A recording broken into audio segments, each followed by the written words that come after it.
میرے آقا غوث پاک کی شان کیا ہے؟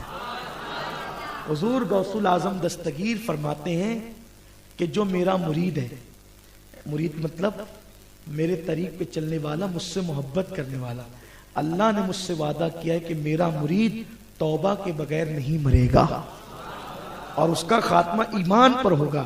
اسی لیے اعلیٰ حضرت امام اہل سنت کہتے ہیں رضا کا خاتمہ بالخیر ہوگا اگر تیرا کرم شامل ہے یا غوث۔ اور غوث پاک کو ولیوں میں کیا شان حاصل ہے، اللہ اکبر۔ ایک مرتبہ حضور غوث پاک اصل میں جب خطاب کرتے تھے تو آپ کی محفل میں 70 ہزار لوگ آتے تھے۔ اس دور میں 70 ہزار آنا بہت بڑی بات ہے، اور یہ یعنی کہ یہ اخباری رپورٹ نہیں ہے، یہ سچی رپورٹ ہے۔ کیونکہ اخبار میں کیا آتا ہے، 10 ہزار آتے تو کہتے 1 لاکھ آئے، اب کون گننے جائے گا 1 لاکھ کے کتنے؟ تو 70 ہزار کا مجمع اس دور، آج سے 900 سال پہلے 70 ہزار کا مجمع کتنی بڑی تعداد تھی۔ تو ایک مرتبہ تو جب 70 ہزار غوث پاک کے یہاں آتے تھے تو دوسرے مولانا لوگ کے یہاں، مولویوں کے یہاں، خطیبوں کے یہاں کوئی نہیں جاتا تھا، تو ان کی محفل سنی ہوتی تھی۔ تو 100 لوگوں نے، 100 خطیبوں نے ایک پلان بنایا اور کہا جب غوث پاک بیان کریں گے نا تو اس وقت ہم 100 کے 100 کھڑے ہو جائیں گے، الگ الگ کونے میں بیٹھیں گے اور کھڑے ہو جائیں گے اور پوچھیں گے اس کا مطلب کیا ہے، اس کا مطلب کیا ہے، ان کا امتحان لیں گے۔ وہ آئے، کیونکہ آپ کا بیان میدان میں ہوتا تھا، غوث پاک نے سب کو دیکھا ایسے، تو وہ جو سوال لے کر آئے تھے وہ سب بھول گئے اور بیٹھے کے بیٹھے ہی رہے۔ سرکار غوث الاعظم دستگیر نے جب وہ سوال ان کو بلا، صرف نظر ڈالی، سوال بلا دیا، اور جب سوال بلا دیا پھر جب وہ، اب ایک آدمی کوئی چیز یاد کر کے آتا ہے وہ ذہن سے نکل جاتی ہے تو کیسے بے چینی ہوتی ہے، آپ کے ساتھ بھی ہوتا ہے نا، ارے وہ فلاں کا نام کیا ہے، وہ اب جب تک نام یاد نہیں آئے گا تو دماغ چکر میں رہے گا، ہے نا، ہم کہاں گئے تھے، وہ جب تک وہ یاد نہیں آئے گا تب تک دماغ چکر میں رہے گا۔ تو وہ لوگ لے کر آئے تھے سوال اور بھول گئے سب، دماغ چکر میں حیران ہے۔ غوث پاک رضی اللہ تعالیٰ عنہ کیا کرتے ہیں، پھر اس کے بعد ان لوگوں کو جب بلا دیا تو پھر جو مسئلہ جو لے کر آیا تھا اس کی طرف دیکھتے ہوئے اس کا ہی جواب دیتے ہیں، پھر دوسرا مسئلہ دیکھتے ہیں اس کی طرف دیکھ کے اس کا جواب دیتے ہیں، تیسری طرف دیکھتے ہیں اس کا جواب دیتے ہیں، حتیٰ کہ سب کے جوابات آپ عطا فرما دیتے ہیں۔ غوث پاک کہتے ہیں لوگوں کے دل میری مٹھی میں اللہ نے کیے، میری مٹھی میں لوگوں کے دل ہیں۔ اسی لیے میرے دادا مرشد کہتے ہیں حرم تیرا تیرا عجم غوث اعظم، عرب بھی آپ کا ہے، حرم بھی آپ کا ہے، عجم بھی آپ کا ہے۔ غوث پاک جب خطاب کرتے تھے تو عجیب عجیب منچلے آتے تھے اس میں، اور امتحان بھی لیتے تھے غوث پاک کا۔ ایک مرتبہ ایک بہت بڑے بزرگ تھے محدث، وہ بھی آئے، ان کا نام تھا یحییٰ ابن نجا، یحییٰ نام تھا۔ یہ بہت بڑے محدث تھے اور بہت بڑے شاعر بھی تھے، یحییٰ ابن نجا۔ یہ یحییٰ ابن نجا ایک دن آئے اور سوچا یہ غوث پاک تقریر کرتے ہیں لیکن تقریر میں کوئی شعر نہیں پڑھتے، تقریر میں، اصل میں تقریر کے درمیان شعر پڑھنا یہ ایک بہت بڑا فن ہوتا ہے مقرر کا، کیونکہ مقرر جو شعر پڑھتا ہے تو ایسے تھوڑی کرتا ہے وہ کہ تقریر کچھ چل رہی ہو شعر کچھ پڑھ دے، اس کا جو مضمون چلتا ہے اس مضمون پر وہ شعر پڑھتا ہے، تو جو لوگ مضمون نہیں سمجھ پر شعر پڑھ دو تو پورا مضمون ان کے سمجھ میں آ جاتا ہے۔ تو اس لیے تقریر کرتے کرتے جو مقرر شعر پڑھتا ہے اس کا بڑا فن ہوتا ہے۔ تو انہوں نے سوچا یحییٰ ابن نجا نے کہ غوث پاک تقریر میں شعر نہیں پڑھتے، اور پڑھتے بھی تو بہت کم پڑھتے ہیں، آج میں ان کا امتحان لوں گا کہ وہ کتنے شعر پڑھ پاتے ہیں، وہ کتنے شعر پڑھ پاتے ہیں۔ اب پہلے تو تقریر میں شعر پڑھنا کوئی فن، یعنی کہ بہت بڑا فن ہے، اور ایسا نہیں کہ آپ نے اس کا اٹھا کے گاؤں کے شعراء کا پڑھ دیا، ایسا نہیں۔ اب آپ کسی ہلکے پھلکے شاعر کا شعر پڑھیں گے تو آپ کا علمی معیار ہلکا ہوگا نا، لوگ کہیں گے ارے وہ تو شعر میں کوئی وزن ہی نہیں تھا، ہے نا، ایسا ہوتا ہے۔ تو یہ بھی ایک فن ہے کہ آپ جس کا شعر پڑھیں تو وہ بہت بھاری شاعر ہو، آپ جس کی کتاب کا حوالہ کوٹ کریں وہ بہت بڑا مصنف ہو، ورنہ اگر آپ یہ کہیں کہ امین القادری صاحب نے لکھا ہے تو لوگ او یہ چھوڑنے یار، یہ کوئی بات ہوئی، ان کو کیا آتا ہے۔ اگر آپ کہیں گے اعلیٰ حضرت نے لکھا ہے تو لوگ کہ ہاں واقعی بات بھاری بھرکم ہے، امام غزالی نے لکھا ہے، بھاری بھرکم بات ہوگی، ایسا ہوتا ہے نا۔ تو اب اگر کوئی شعر پڑھے یار وہ فلاں کا شعر ہے تو کوئی مزہ نہیں آیا، تو اب غوث پاک جس شاعر کا شعر پڑھیں گے، ہم میر اور غالب تو اس دور میں تھے نہیں، اقبال کا تو پتہ نہیں تھا، اور یہ میر غالب اقبال کون ہے؟ ان کے غلام ہیں۔ اب غوث پاک نے شعر پڑھنا ہے، کتنے بڑے شاعروں کا، کتنے بڑے شعراء کا شعر پڑھنا ہے، اور اس کے بعد پھر اپنے فن پر پڑھنا ہے، اپنی تقریر کے مطابق پڑھنا ہے۔ تو یحییٰ ابن نجا نے کیا سوچا کہ میں انگلیوں پر شعر گنوں گا، تھک جاؤں گا گنتے گنتے، تو ایک کام کرتے ہیں، ڈورا لے کر چلتے ہیں، غوث پاک جتنے شعر پڑھیں گے اتنے گاٹی باندھیں گے، 2 پڑھیں گے 2 گاٹی، پھر بعد میں گھر آ کے کاؤنٹ کریں گے، کیونکہ ڈورا چھپا کے رکھنا ہے، کاؤنٹ کریں گے کہ کتنے شعر پڑھے تھے، پھر ان کی صلاحیت پتہ چلے گی۔ اور انہوں نے کیا کیا، 70,000 کے مجمع میں سب سے اخیر میں جا کر بیٹھ گئے، ایک دم اینڈ پر۔ اب ہم لوگوں کے یہاں جو پبلک ہوتی ہے، میں سمجھتا ہوں کہ محرم شریف میں عاشوراء میں اپنے ہزاروں لوگ ہوتے ہیں، لیکن جے ٹی کے گیٹ پر، گراؤنڈ کے گیٹ پہ کون کیا کر رہا ہے، اسٹیج والوں کو کیا خبر، کسی کو پتہ ہے؟ کوئی خبر نہیں، بس اللہ کے نام پر ٹکے رہتے ہیں کہ اب جو ہو رہا ہوگا، کوئی چوری کر رہا ہوگا چوری کر رہا ہوگا، جو جھگڑا کر رہا ہوگا جھگڑا کر رہا ہوگا۔ اب بتائیں، لیکن وہ کتنے بھی لوگ، ہزاروں ہوتے ہیں، میں تو یہ کہنے کی ہمت نہیں کرتا کتنے، لیکن ہزاروں ہوتے ہیں، لیکن 70,000 نہیں ہوتے، ہزاروں ہوتے ہیں لیکن 70,000 نہیں ہوتے۔ تو اب 70,000 میں سب سے آخری میں جا کر کے بیٹھے، اور غوث پاک کی کرامت تھی کہ پہلا آدمی جو سنتا تھا، مائک تو اس دور میں تھا نہیں، آخری والا بھی ویسے ہی سنتا تھا۔ یہ آپ کی بڑی عظیم کرامت ہے، سب برابر سنتے تھے۔ ارے غوث پاک کو محفل میں آخری والا تو اپنی جگہ ہے، یہ تک بزرگوں نے بیان کیا غوث پاک کس طرح خطبہ پڑھتے تھے، الحمدللہ، پھر الحمدللہ رب العالمین، یعنی آپ 2 مرتبہ الحمدللہ کہتے تھے، پہلے الحمدللہ، الحمدللہ کہہ کے رک جاتے تھے، پھر دوبارہ کہتے تھے الحمدللہ رب العالمین۔ ایسا کیوں کرتے تھے؟ تو جب آپ پہلی مرتبہ کہتے تھے الحمدللہ، تو پوری دنیا میں روئے زمین پہ جہاں جہاں ولی ہوتے تھے وہ سارے کام چھوڑ کر اٹینشن ہو کے بیٹھ جاتے تھے۔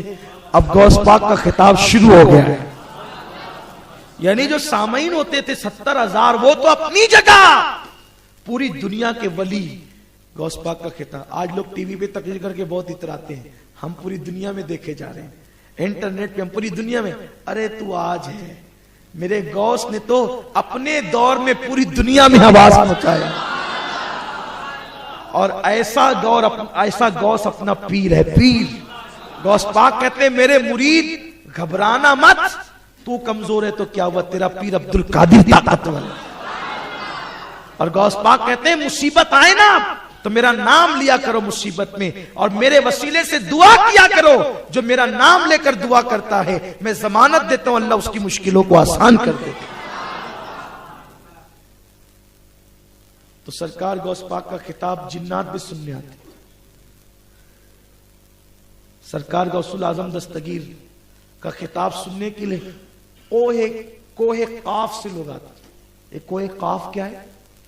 یہ ایک زمین کا سرا ہے، اور وہاں پر ولیوں کی میٹنگیں ہوتی ہے، وہاں اولیاء اللہ رہتے ہیں، تو وہ کسی کو نظر نہیں آتے، وہ رجال الغیب جو کہتے ہیں، وہ بھی غوث پاک کا خطاب سننے کے لیے آتے ہیں۔ اور سب سے بڑی بات تو یہ، اللہ اکبر، حضرت علامہ شتنفی رحمت اللہ علیہ فرماتے ہیں کہ غوث پاک کے خطاب میں شرکت کے لیے انبیاء کرام تک آتے تھے، انبیاء، معمول انبیاء بھی آتے تھے حوصلہ کے لیے۔ غوث پاک میں حضور علیہ السلام بھی تشریف لاتے تھے۔ میں نے ابھی وہ محفل میں ایک روایت پڑھی کہ غوث پاک کی محفل میں ایک مرتبہ حضور علیہ السلام حضرت موسیٰ علیہ السلام کو ساتھ میں لے کر آئے اور کہا موسیٰ دیکھو یہ میرا بیٹا ہے، یہ میرا بیٹا ہے۔ کیا شان ہے غوث پاک کی، جس پر سب ناز کرتے ہیں اس پر میرے نبی ناز، میرے نبی پہ سب ناز کرتے ہیں اور نبی میرے غوث پہ ناز کرتے ہیں۔ میرے غوث کی شان کیا ہے؟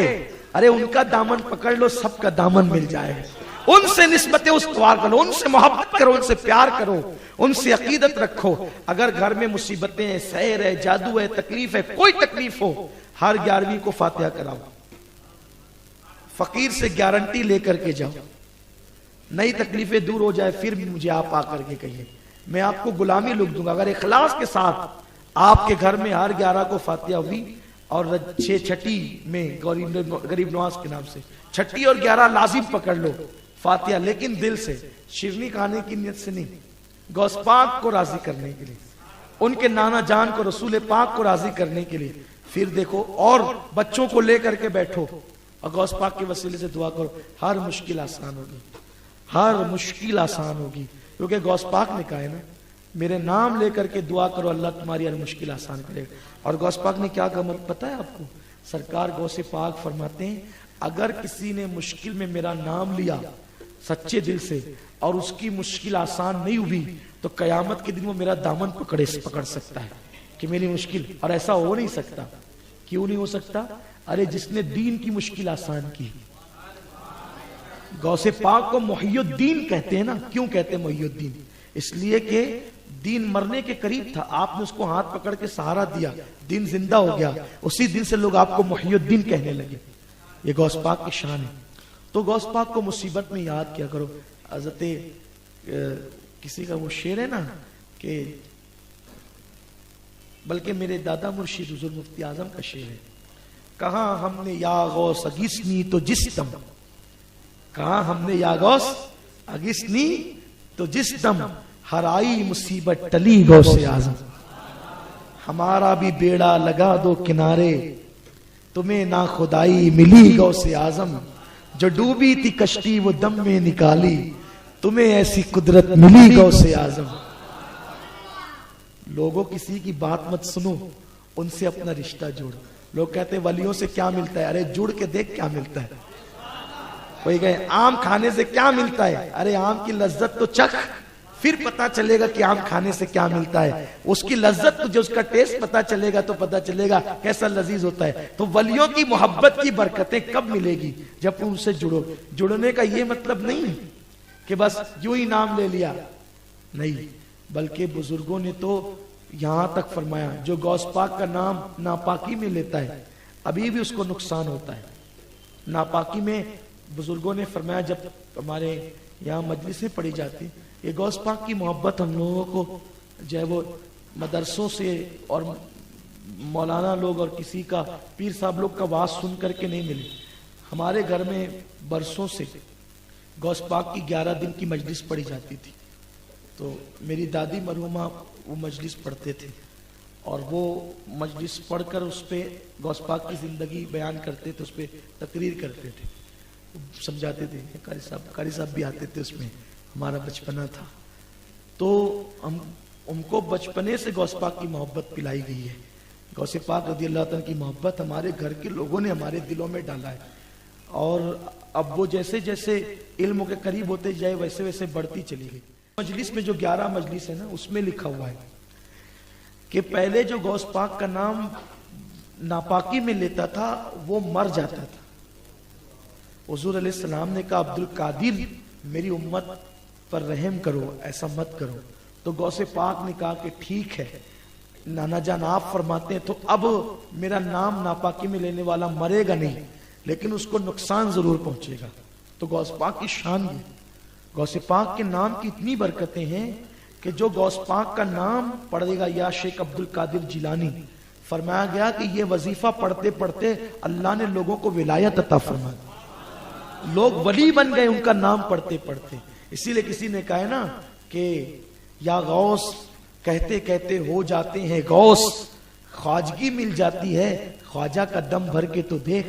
صابر پاک کے والد روزانہ 1000 مرتبہ یہ وظیفہ پڑھتے تھے، یا شیخ عبد القادر جیلانی شہن اللہ۔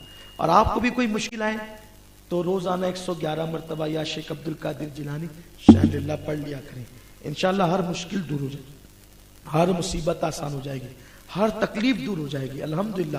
یہ بہت مجرب نسخہ ہے، اور اعلیٰ حضرت خود پڑھتے تھے یہ وظیفہ۔ فرماتے ہیں تورے دیکھن کو ترسے جیارا، یا عبد القادر جیلانی، ہے لیسا کمثلی چہرہ تیرا یا عبد القادر جیلانی، تن من دھن سب وارت ہوں اور سارے سہاگ اتارت ہوں، شیئن للہ کی جپو مالا یا عبد القادر جیلانی۔ یہ اعلیٰ حضرت کا نے یہ منقبت لکھی ہے، یہ منقبت پربی زبان میں امام احمد رضا نے لکھی ہے۔ تو اعلیٰ خود یہ وظیفہ پڑھتے تھے اور بہت برکتیں، اللہ کے بہت سارے اولیاء یہ وظیفہ پڑھتے رہے۔ تو سرکار غوث پاک کی بات چل رہی تھی، حضور غوث العظم دستگیر کی محفل میں یحییٰ ابن نجا آئے اور سوچا کہ یہ جو شعر پڑھیں گے نا تو میں گاٹھی لگاؤں گا، اور 70,000 کے مجمع میں آخری میں جا کر کے بیٹھ گئے۔ اب آخری میں بیٹھے تو غوث پاک نے اس دن ہر 2 جملوں پہ شعر پڑھنا شروع کیا، ہر جملوں پہ 2 جملوں پہ ایک شعر، اور ایسا شاعر کا شعر یحییٰ ابن نجا نے کبھی یہ شعر سنے ہی نہیں تھے۔ ایک شعر سنا، چپے سے گاٹھی ماری، دوسرا پھر گاٹھی ماری، تیسرا گاٹھی مارتے رہے۔ غوث پاک بیٹھے بیٹھے منبر پہ کھڑے ہو گئے اور 70,000 کا مجمع ایک دم آخری میں ہوا، او یحییٰ میں گاٹھی کھولتا جاتا ہوں تو گاٹھی باندھتا جاتا ہے، کتنی گاٹھی باندھے گا؟ یہ سننا تھا کیونکہ ڈورا 70,000 کا مجمع انہوں نے چھپا رکھا تھا۔ دوڑتے ہوئے آئے اور قدم پکڑ لیے، حضور مجھے معاف کر دیجئے، میں تو آپ کو کچھ اور سمجھتا تھا، آپ کی شان ہی کچھ اور ہے۔ اسی لیے اعلیٰ حضرت فرماتے ہیں سکر کے جوش میں جو ہے وہ تجھے کیا جانے، تو جس کی عقل کام کرنا بند کر دی وہ تجھے کیا جان سکے، سکر کے جوش میں جو ہے وہ تجھے کیا جانے، خضر کے ہوش سے پوچھے کوئی رتبہ تیرا، خضر کے ہوش سے پوچھے، خضر کے ہوش سے پوچھے کوئی رتبہ تیرا۔ اگر ان کا مرتبہ پوچھنا ہے کوئی خضر علیہ السلام سے پوچھے۔ خضر علیہ السلام ایک مرتبہ جا رہے تھے، کسی نے پوچھا غوث پاک کا کیا مرتبہ ہے، تو خضر علیہ السلام کہتے ہیں اللہ تعالیٰ نے کسی امت میں اور امت محمدیہ میں عبد القادر جیلانی جیسا کوئی ولی پیدا ہی نہیں کیا۔ دیکھا جبریل کہتے ہیں یا رسول اللہ میں نے مشرق دیکھا، مغرب دیکھا، شمال دیکھا، جنوب دیکھا، لیکن میں نے کسی کو آپ کی جیسا نہیں دیکھا۔ یہ رسول پاک کے لیے جبریل کہتے ہیں اور غوث پاک کے لیے خضر کہتے ہیں، کسی امت میں ایسا ولی غوث پاک جیسا پیدا نہیں ہوا۔ سرکار غوث پاک کہتے ہیں اللہ نے مجھے وہ مرتبہ دیا ہے کہ جب میں بھوکا ہوتا ہوں تو مجھ سے کہتا ہے عبد القادر تجھے میری قسم کھا لے، جب میں پیاسا ہوتا ہوں تو کہتا ہے عبد القادر تجھے میری قسم پی لے، اور جب میں نئے کپڑے نہیں پہننے کا چاہتا ہوں تو مجھے کہتا ہے تجھے میری قسم نئے کپڑے پہن، تو تب میں اللہ کے قسم دینے پر یہ کام کرتا ہوں۔